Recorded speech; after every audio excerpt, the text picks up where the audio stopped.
है और मैं आज ज्योग्राफी का बहुत ही इंपॉर्टेंट टॉपिक है वायुमंडल, जो कि हर एग्जाम में पूछा जाता है। ऐसा कोई एग्जाम नहीं जिसमें ना पूछा जाता हो। वायुमंडल से जो क्वेश्चन बनते हैं, एक तो वायुमंडल में जो गैसेस हैं उनसे क्वेश्चन पूछते हैं। इसके अलावा वायुमंडल में जो पढ़ते हैं वो बहुत ज़्यादा इंपॉर्टेंट है। इसे हम समझने से पहले हम समझेंगे कि वायुमंडल है क्या।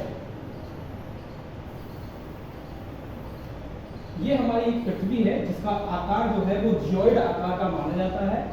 इसके चारों ओर गैसों का पिंड है और ये गैसें क्या है, कोई एक गैस नहीं है, यहाँ पर बहुत सारी गैसेस हैं जो वायुमंडल का निर्माण करती है।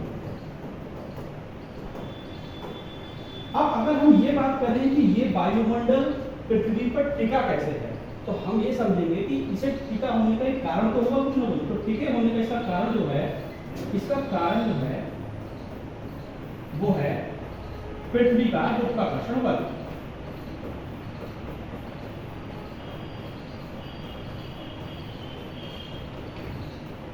गुरुत्वाकर्षण बल का मतलब ये समझेंगे हम कि पृथ्वी जो है एक बहुत बड़ी चुंबक है। चुंबक है जो कि पूरे वायुमंडल को आकर्षित किए रहती है। ये आकर्षित किए हुए चारों तरफ से क्या है, आकर्षित किए हुए है, जिससे क्या है जो वायुमंडल है वो इसके नजदीक पाया जाता है। ठीक है, इसलिए ये वायुमंडल पृथ्वी पर पाया जाता है। वायुमंडल, एक चीज हमें ये भी समझना है कि वायुमंडल का बहुत ज्यादा महत्व है। अगर वायुमंडल नहीं होगा तो यहाँ पर जीवन भी पॉसिबल नहीं है पृथ्वी पर। कारण ये है कि क्या कहते हैं, जैसे ये मान लीजिए सूर्य है, ये सन है। सन की जो लाइट आती है हमारी पृथ्वी पर, वो एक तरंग के रूप में आती है और वो आती है शॉर्ट वेव्स के रूप में आती है। शॉर्ट वेव्स के रूप में पहुंचती है जो कि हमारी पृथ्वी को गर्म करती है।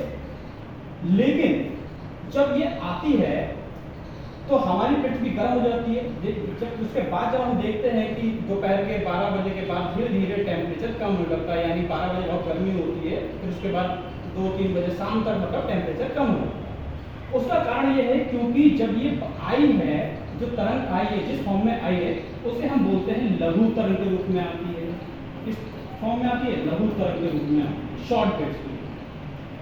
ये किस रूप में आती है? शॉर्ट वेव्स के रूप में आती है। पूछा जाता है पेपर में क्वेश्चन कि सन से पृथ्वी तक जो तरंगे आती हैं वो किस फॉर्म में आती है? वो शॉर्ट वेव्स के रूप में आती है। जब ये वापस जाती है तो एक ये दीर्घ तरंग के रूप में जाती है। किस रूप में जाती है? दीर्घ तरंग के रूप में जाती है, यानी कि ये लेयर बाय लेयर जाती है, लेयर बाय लेयर, और लेयर बाय लेयर होते हुए ये सन तक वापस चली जाती है, जिसे हम क्या बोलते हैं? दीर्घ तरंग। जब ये वापस जाती है संगीत, तो ये लेयर बाय लेयर जाती है, जिससे वायुमंडल को गर्म बनाए रखती है। अब अगर मान लीजिए अगर ये वायुमंडल ना हो तो क्या होगा? सन की जो तरंग है सीधे आएंगी पृथ्वी तक, 100% आएंगी और पूरी पृथ्वी को एक आग की गोली की तरह कर देंगी।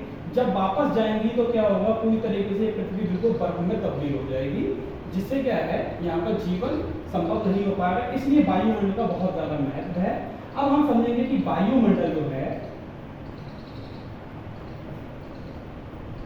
वायुमंडल का घनत्व जो है वो ध्रुवों की तुलना में विषुवत रेखा पर अलग अलग है। कैसे?